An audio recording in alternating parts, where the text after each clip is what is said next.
Roubos e furtos de celulares estão cada vez mais comuns. Nas lojas, comerciantes e vendedores se tornam os maiores alvos dos bandidos. Eles se passam por clientes e aproveitam a distração do atendente para pegar o aparelho. Prefeitura recebe 180 crianças em nova creche inaugurada na área reformada da antiga Unesp do bairro Santana. A inauguração atende não só o anseio dos pais, como uma determinação do Ministério Público que quer zerar a fila de espera nas creches. Moradores da assistência continuam com problema de abastecimento de água. O jeito é encher o balde. Para ninguém passar vontade, o mercado amplia a variedade para o consumidor que não come nada de origem animal.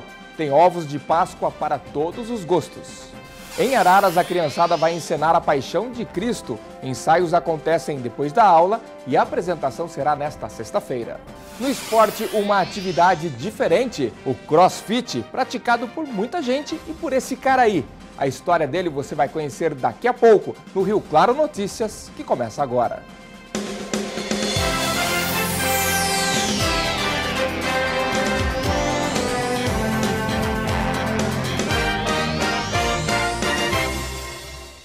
Olá! Pessoal que trabalha no comércio, proprietário, funcionário, tem sofrido um tipo de crime bastante comum nos últimos tempos: o furto do celular. Os bandidos têm uma estratégia muito bem traçada. Se passam por clientes, procuram informações, roupas e produtos, e aí quando a pessoa se distrai, eles dão o bote.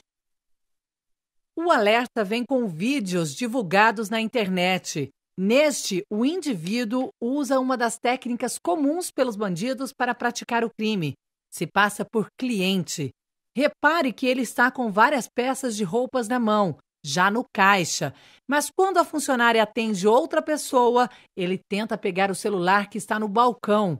Toma cuidado para que a ação não seja vista, até que rapidamente ele furta o aparelho e com tranquilidade coloca no bolso. Em um outro estabelecimento de Rio Claro, em fevereiro, um rapaz jovem entra em uma clínica, também disfarça pedindo informações, se despede, mas antes de sair, percebe a oportunidade. Então decide voltar e, com toda a calma, pega o celular da atendente e vai embora de bicicleta sem nenhuma preocupação.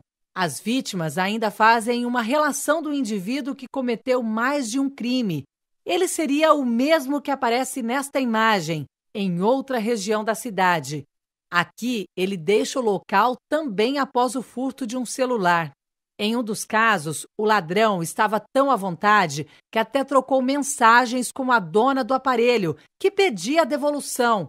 Ele ironiza tanto a vítima quanto as autoridades. Segundo a Anatel, o número de celulares bloqueados no país por perda ou furto chega a 8 milhões. E o pior, no caso de celulares furtados, na maioria das vezes, acabam sendo utilizados também para o aumento de outros crimes. Esse é um problema muito sério, porque a maioria das vezes esses celulares têm o destino para troca com drogas, né? Então, é uma preocupação que o setor de segurança pública tem que ter, que o número de furto de celular está diretamente proporcional ao uso de biqueiras, à quantidade de biqueiras e ao uso de droga, respectivamente. Esta vítima, que preferiu não se identificar, conta como foi a ação em seu estabelecimento.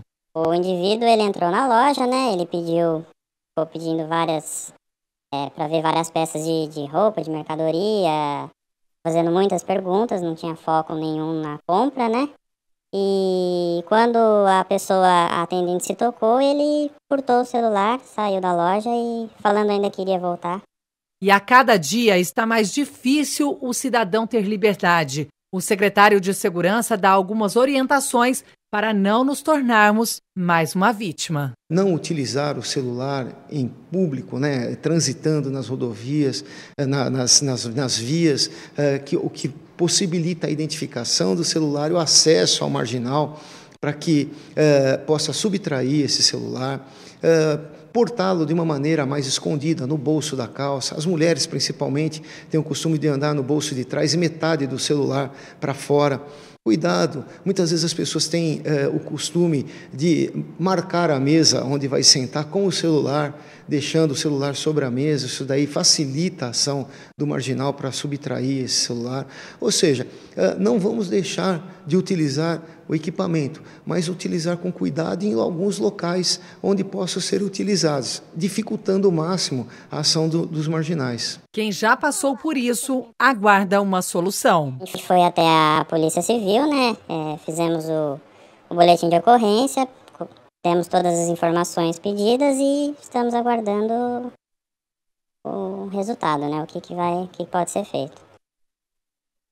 Olha, tá virando rotina. Hoje de manhã, mais um acidente na Avenida 15, onde houve a mudança das preferenciais para facilitar ali o acesso à Santa Casa, ao pronto-socorro da Avenida 15. Antes as ruas, parte das ruas tinham a preferencial, agora a avenida que tem, e foi no cruzamento com a Rua 12. Um dos veículos não respeitou a preferencial e ele só foi parar quando bateu no muro. Fez um grande estrago, essas fotos estão circulando nas redes sociais, a frente do carro ficou totalmente destruída, olha. Por sorte, ninguém se machucou com mais gravidade. Já é o terceiro esta semana e agora a informação que a gente acabou de receber aqui na redação do Rio Claro Notícias é que neste momento um outro acidente aconteceu também na Avenida 15, cruzamento com a Rua 4, no mesmo lugar onde o ciclista foi atropelado, como a gente já noticiou ontem aqui Telejornal. Olha, vamos falar também repercutindo mais uma notícia. Nós comentamos ontem aqui no Rio Claro Notícias a prisão do homem que matou a universitária de 21 anos em Limeira. O detalhe é que ele já tinha passagem por homicídio e estupro. Um outro caso que repercutiu bastante na imprensa nos últimos tempos foi a soltura do goleiro Bruno. Esta falha na justiça é o tema da nossa pesquisa de rua de hoje. Pouco mais de um mês, 2 casos envolvendo a justiça brasileira chamam a atenção. Primeiro, em relação ao goleiro Bruno, condenado a 22 anos de prisão por matar e esconder o corpo da ex-mulher Elisa Samúdio, que foi solto no começo deste ano após cumprir 6 anos e 7 meses de prisão e já faz parte do elenco do Boa Esporte, um time de Minas Gerais. Outro caso que chama a atenção é o da Adriana Anselmo, mulher do ex-governador do Rio de Janeiro, Sérgio Cabral, acusada de fazer parte dos esquemas de corrupção do marido, que foi solto e está em prisão domiciliar por direito aos filhos. Nós viemos às ruas saber da população o que faz falta da justiça brasileira nesses 2 casos. Eu sou contrário totalmente a liberarem ele da forma que ele foi liberado, tendo em vista o crime de ontem que ele cometeu. Sou totalmente contra isso daí. E tem muitas pessoas que sofreram penalidades não tão graves como a dele, que estão presos ainda. A lei abre brechas para isso, tendo um bom advogado. Então é por isso que ele está na rua, culpa da justiça. Eu acho que é isso. Nossas leis aí precisam ser revistas urgentemente. Para mim não era para ele estar nem fora da cadeia e muito menos um time ter contratado ele para jogar. Eu acho isso um cúmulo. Eu acho que ele devia cumprir o que deve, não do jeito que está aí. Se ele tem direitos para sair antes, por que os outros não? Então tem que dar direitos iguais. Eu acho que é uma patifaria isso aí. Pouquinho tempo está na rua de novo. Está faltando muita justiça nesse país, né? Intervalos dentro da lei que favorece onde está correndo muito dinheiro e juízes e promotores dá uma liberação para ela baseada em leis que é para servir outras, no caso, que não cometeram o tipo de coisa que ela fez. Eu acho totalmente injusto. Ela tem que ir, sim, empresa tem que cumprir, a lei é para todo mundo. Se não for para todo mundo, então não é para ninguém. Então é uma terra sem lei, sem ninguém tomando conta. Se não tivesse dinheiro, eu estava lá guardada, como muitas mães estão lá, né? Tem os filhos na cadeia, arrancado o filho dela, ela fica presa, mas como ele tem dinheiro, está na rua. 2 pesos e medidas diferentes. Brasil, terra de ninguém. Como está difícil para o cidadão de bem engolir o que acontece na justiça hoje no Brasil. Bom, vamos falar de emprego, né? Você que está procurando, tem vaga, oportunidade aqui no Pátio de Rio Claro, confira.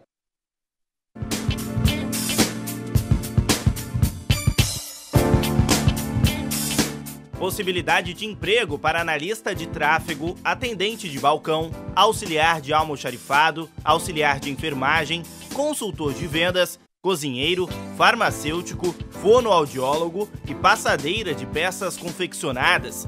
O pátio fica na Avenida 3, número 536, no centro. Interessados precisam levar RG, CPF e carteira de trabalho com o número do PIS ativo. Depois do intervalo, vamos falar do problema da falta d'água na assistência e a opção para quem não come nada de origem animal, mas não quer ficar só olhando na Páscoa. Ovo vegano. Meio-dia aí, 48, e eu já volto.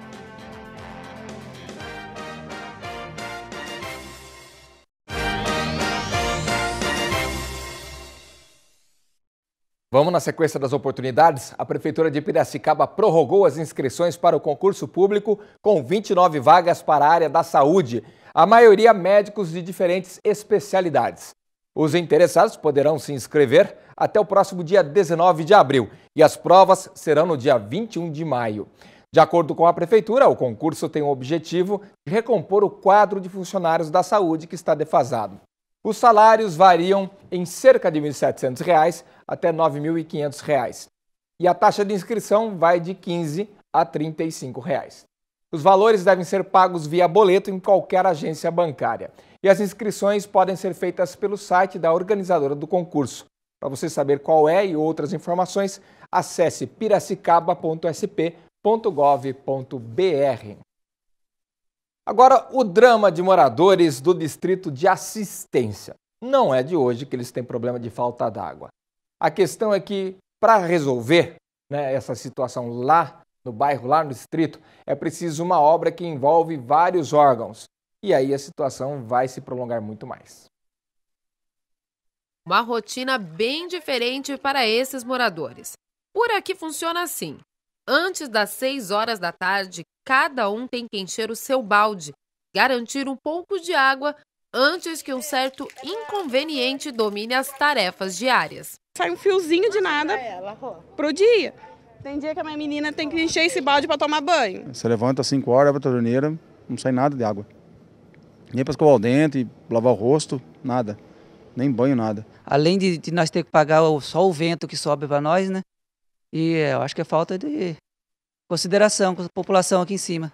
Para essa moradora, a indignação fica ainda maior quando chega a conta no final do mês. Ir lá reclamar não vou mais, porque já fui 2 vezes lá para fazer reclamação, eles mandam vir aqui, aí não acha nada no relógio, vem falar que é vazamento, põe pedreiro, não acha nada, vem papel de conta de R$400, de R$206, 300 e pouco reais, e não adianta ir lá reclamar. Agora, o mais absurdo é, se a gente tem água todo dia, sabe que está gastando. Agora, não tem água todo dia, é água às 6 da manhã você não tem, vai chegar água às 11, que é hora de você dormir, e vem um absurdo de conta. A Jaqueline teve que dar um jeitinho no quintal de casa para poder ter água no fim da tarde.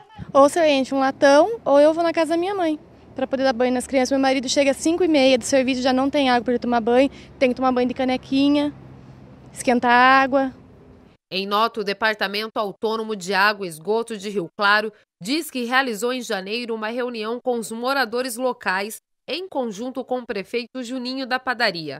Nesta reunião, teria esclarecido que um novo reservatório não está funcionando devido à necessidade da realização de obras nas rodovias Fausto Santo Mauro, Washington Luiz e a linha férrea da ALL. E para que essas obras sejam realizadas, aguardam autorização da Artesp, Agência de Transporte do Estado de São Paulo. A nova gestão do DAI diz ter realizado uma intervenção e análise no reparo de vazamento das adutoras, que tem feito monitoramentos que mostram uma grande melhoria no abastecimento. Vamos falar da febre amarela? O governo estuda a opção de fracionar a dose da vacina. Nós vamos conversar aqui em Rio Claro com uma especialista para ver se isso pode prejudicar a imunização das pessoas ou é uma medida que, de certa forma, pode ajudar e, de outro lado, deixar a coisa complicada. Janaína Moro traz as informações. O governo estuda essa medida justamente por conta da demanda. São muitas pessoas procurando a imunização, mesmo não estando em zona de risco. Nós vamos conversar aqui com a Suzy Berbert, ela que é infectologista da Fundação de Saúde. Suzy, no caso do fracionamento, como que ele acontece? O que é? Tem várias maneiras de se fazer o fracionamento ou de você fazer uma vacina render mais, né? Por exemplo, você pode usar uma quantidade maior de diluente que talvez seja o que está estudado para a febre amarela, já foi feito em outros países, né? Então você usa uma quantidade maior de diluente e aquela vacina renderia uma dose, se multiplicaria, por exemplo, por 10, se você usa 10 vezes mais diluentes, né? Quando você faz isso, a implicação que a gente tem é que a duração do efeito protetor da vacina normalmente é menor, é proporcional à diluição que foi feita. Quanto maior a diluição, menor o efeito do tempo de duração da vacina. Você teria que fazer reforços, então, por exemplo, mais curtos, mais rápidos do que seriam se fosse feita a dose plena da vacina. No caso, o prazo de imunidade atual é 10 anos, é isso? Hoje, a vacina de febre amarela são necessárias 2 doses para a pessoa estar completamente, indefinidamente protegida, sendo que uma dose é feita com intervalo de 10 anos da segunda dose. Conforme for essa diluição, se eles fizerem essa proporção de 1 para 10, por exemplo, aumentar, então vai diminuir o tempo, seria bem menos do que 10 anos. Talvez até daqui a 1 ano já teria que fazer um outro reforço, então. Essa seria a melhor medida aí a se tomar nesse momento? Eu acredito que os especialistas vão estar reunidos, né? Porque é uma questão bastante complicada, porque tem o lado bom e o lado ruim. Se a gente tiver numa região em que realmente o vírus está circulando e a gente tiver numa escassez da vacina, é melhor do que nada, é melhor do que pessoas ficarem sem usar. Agora, o ruim dessa medida é que as pessoas, será que elas vão lembrar de fazer o retorno, o reforço daqui a 1 ano, né? Ou se ela está realmente numa área de risco, elas vão acabar esquecendo de fazer esse reforço e aí isso se torna, às vezes, um perigo, né? Já que é para fazer a vacinação, fazendo a dose plena, eu acredito que nas áreas de risco, o ideal mesmo não seria usar essa estratégia, é uma estratégia de último caso. Agora, falando em zona de risco, Rio Claro e a região, precisa se preocupar? Rio Claro continua não sendo área de risco para a febre amarela. Então, lembrar que a vacina também tem efeitos colaterais e seria, assim, inadmissível você submeter uma pessoa a ter efeitos colaterais de uma vacina, por menores que eles sejam, sendo que não tem risco da doença. Ok, muito obrigada pelas informações. Então fica a orientação, somente ao tomar a vacina quem vai para alguma zona de risco. Agora, quanto a essa medida do governo, nos próximos dias a gente pode ter aí uma decisão que ainda é estudada. Janaína Moro para o Rio Claro Notícias. Está chegando a Páscoa e aí todo mundo ansioso, já pesquisando ovo de chocolate e tudo mais. Agora, existe um público hoje que adotou o seguinte sistema, não como nada de origem animal. E aí, como é que faz? Fica sem chocolate? Tem solução, viu? Vamos conferir. Para o Vinícius é sempre assim. Vai comprar algo e tem que pesquisar o que cabe no cardápio. Ele é vegetariano há mais de 1 ano e por causa disso algumas coisas mudaram. Você tem que pensar um dia anterior, a semana anterior, porque você tem que deixar grãos de molho, você tem que ver o que usar, formas de adaptar o que você usava. Se para quem é vegetariano a dieta é restrita, ao público vegano isso se torna ainda mais radical. Esse pessoal não come nada de origem animal e nem derivados, como leites e ovos, por exemplo. Mas aí vem feriados como a Páscoa. São datas assim que tem o chocolate como principal produto. E aí a gente fica pensando o que fazer. Calma, existem opções. Mas chocolate sem leite, manteiga? Pois é. São os de puro cacau ou leite de coco, por exemplo. E são vários sabores com diversos tipos de ingredientes. E um dos detalhes principais é o quê? O sabor, não é verdade? Eu estou aqui com um ovo que é feito de alfarroba, não tem cacau, é um tipo diferente de semente. E o gosto promete ser parecido, né, Arthur? O gosto realmente é muito parecido, é uma semente que se assemelha muito ao cacau. E tem pessoas que até preferem hoje estar consumindo alfarroba em vez de consumir o cacau. Bom, eu adoro chocolate, nunca experimentei alfarroba. Vamos experimentar aqui, Arthur? O gosto é realmente bem parecido, né? É mais leve só, eu diria. Sim, seria um chocolate 30%, 40% de cacau. Então, para quem está querendo até mesmo se adaptar, é uma boa opção. Com certeza, acho que é a melhor opção. Olha, como eu disse, eu gosto de chocolate, realmente vale a pena, viu?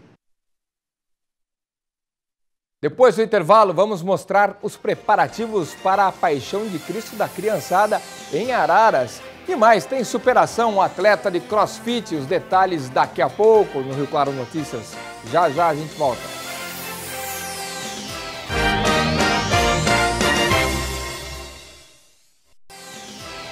Hoje a Prefeitura inaugurou uma nova creche aqui em Rio Claro para tentar diminuir o déficit de mais de 1.000 vagas que existe hoje na cidade.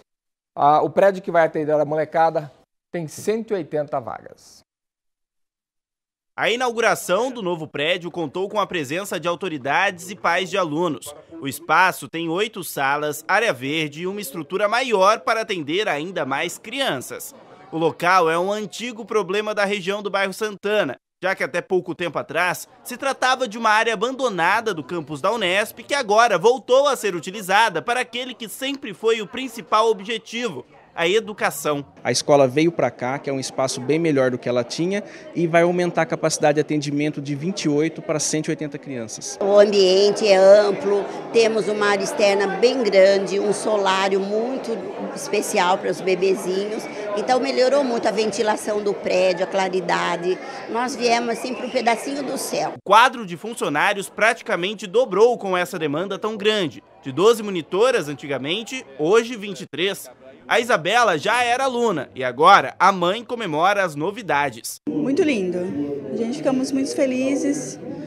É uma alegria muito grande ter a minha filha aqui. A inauguração significa um grande passo em direção à regularização da educação em Rio Claro, já que a Prefeitura corre contra o tempo para zerar a fila de espera nas creches. Em janeiro, o Ministério Público estipulou o prazo de 180 dias para que pelo menos 300 vagas fossem criadas. Agora parte do objetivo foi alcançado. Agora, ainda no primeiro semestre, a gente vai ter novidade, mas eu tenho certeza que pelo menos as 300 vagas a gente vai conseguir disponibilizar para a sociedade e mais 150 até o final do ano. Há o interesse da administração em resolver esse problema, porque entendemos que nesse momento o Ministério Público faz sua parte e nós estamos fazendo ainda mais, que é atender realmente essas mães, essas famílias que até então não tinham onde deixar seus filhos. Bom, mas enquanto os adultos se preocupam com isso, o Tiago só quer saber de fazer novos amigos. Ele esperou quase um ano até conseguir uma vaga. Ele ficava com a minha sogra, né, que me ajudou bastante, mas o ideal mesmo é ele vir para a creche. Ela tem as coisas dela para fazer, precisa trabalhar também, né, precisa seguir a vida dela e ele precisa vir para a creche para desenvolvimento dele mesmo.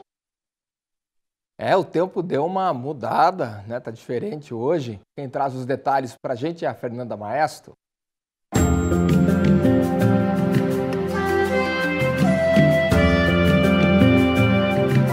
O clima mudou totalmente nesta quinta-feira. Uma frente fria avança e forma muitas áreas de instabilidade sobre São Paulo. A chuva começou durante a madrugada e quebrou aquela sequência de dias secos das últimas semanas. No mapa, toda essa parte em vermelho e amarelo mostra que a quinta segue chuvosa, inclusive à noite. Mas não há alerta de temporais, é uma chuva moderada e constante. Em Corumbataí, muitas nuvens à tarde e à noite. A umidade deixa o dia abafado. Por lá, máxima de 29 e mínima de 20 graus. Em Piracicaba, a tarde também é chuvosa, máxima de 28. Mesma coisa em Rio Claro, aquela chuvinha em vários momentos do dia, mínima de 20 graus. Em Araras, a Prefeitura, até por contenção de despesas, optou por mudar o esquema da encenação da Paixão de Cristo. E olha, acho que a ideia foi muito legal, viu? Porque a molecada, a criançada, né, das escolas participam ativamente do espetáculo e com certeza são orgulho, inclusive para os pais. O que por enquanto são só demarcações vai se transformar em palco, água, cenário, luz e projeções. Por agora é preciso imaginação, mas ainda bem que se tratam de crianças e criatividade é o que não falta por aqui. Para reger estes 25 pequenos, o maestro tem que ter muito jeito e uma verdadeira quaresma de ensaios. Mas vale a pena, já que a peça é muito especial e disso até as crianças sabem. A história, tradicionalmente encenada nesta época do ano e organizada pela Prefeitura de Araras, pela primeira vez tem todo o elenco formado por crianças. A encenação ela estava sendo feita nos vários lugares, as pesquisas que a gente fez para fazer isso. A gente tinha essa visão de que existia o espetáculo. A gente queria tirar essa coisa do espetáculo e trazer para uma linguagem mais intimista, entende? E fazer também com crianças para que existisse mais essa proximidade da inocência, da infância, etc. As cenas são aquelas mesmas: o batismo de Jesus, ele sendo tentado no deserto, a anunciação do nascimento do menino pelo anjo Gabriel. Neste caso, são 2. E o José tomou um susto ao saber que seria pai, viu? Eu vou ser José, e José era carpinteiro, pai de Jesus. E na peça eu vou ser carpinteiro, eu vou estar lá pregando. Inclusive eu vou ter que bater no meu dedo. As Marias também são 2, uma para cada apresentação. Por enquanto a gente só ensaiou um pedacinho, que eu vou segurar o bebê e vou falar com o anjo. E eu gosto muito de bebês, então eu tô feliz porque eu vou segurar. E também tem eles, os principais fãs destes pequenos atores e que também colocam a mão na massa, os pais. Eles explicam, carregam até o cavalinho cenográfico e, mais do que isso, aproveitam este momento com seus filhos. É valioso esse tempinho. A gente se esforça, assim, sai correndo, tanto eu quanto ela, sai da escola, vem correndo, mas acho que vale a pena. Para as crianças parece que tudo é uma grande brincadeira, o que não deixa de ser. Mas eles também entendem muito bem a mensagem que estão passando. Que a gente não deve ser, como fala, invejoso a todo mundo, e que ele foi um homem simples, que ele poderia simplesmente ter sido salvo para não ser crucificado, mas não, ele foi um simples que continuou. Eu sou voz que clama no deserto. Ó, para encerrar, exemplo de superação num esporte que exige muito da atividade física, o CrossFit. Os aparelhos não são aqueles comuns de qualquer academia. Aqui o sistema é mais bruto. Argolas, cordas e pneus dos grandes compõem alguns dos exercícios da modalidade CrossFit. O CrossFit a gente sempre trabalha em cima de atividades funcionais, né? Exercícios funcionais que seriam embasados nos exercícios básicos do dia a dia, como agachamento, empurrar, puxar, saltar. Em uma sexta-feira à noite, o box, como é chamado este espaço, está cheio. Muita gente com força e vontade, mas o que também dá para encontrar aqui dentro são histórias de superação, como a do Matheus e do Fernando, que de um dia para o outro viram suas vidas mudarem. Eu sofri um acidente automobilístico há 11 anos atrás. Eu estava trabalhando na hora e um carro cruzou o sinal de pare e eu fiquei paraplégico. Eu perdi o braço em um acidente de trabalho há 17 anos atrás, né? Numa manutenção de uma máquina. Eu trabalhava na área de manutenção industrial. Estava executando essa manutenção e em determinado momento a máquina estava acionada e meu braço pegou nessa máquina. E aí teve uma amputação traumática na hora ali e arrancou o braço. E para quem pensa que essas histórias representam o fim de muitas coisas, na verdade elas são apenas o pontapé inicial para uma série de vitórias. Eu participei de 5 campeonatos grandes e dos 5 eu fiquei, um dos 5 eu fiquei em segundo e outros 2 eu fiquei em primeiro lugar. São campeonatos conceituados assim, no meio do CrossFit. Além da superação assim, própria, superação nossa, né? Tem também que você consegue atingir as pessoas que estão do seu lado. Então você consegue, o cara às vezes está ali, acabou de fazer um odd, ele falou, parei na metade, tá meio desanimado. Aí ele vê uma galera dessa classe competindo, incentiva ele também a na próxima, a dar o sangue, fala, não, vou terminar, não vou parar com o CrossFit, não vou desanimar, não vai ser uma lesão, nem uma prova que eu fiquei para trás, que vai desanimar a pessoa. E o Matheus não ficou para trás, não. Foi bacana o resultado, assim, a gente entrou sem pretensão, né? E fomos tendo resultados bacanas e consegui terminar o campeonato em 6º lugar no mundo, né? Isso é bem significativo. Sobre os exercícios das competições, dá uma olhada no que estes dois conseguem fazer. Por mais que pareça difícil superar bem assim momentos duros, a filosofia é simples. Tive 2 opções, né? Ou eu vivia bem sem o braço, ou eu vivia mal sem o braço, né? Não ia nascer, né? E eu optei pela melhor, que era viver super bem, né? E aí? Sucesso, né?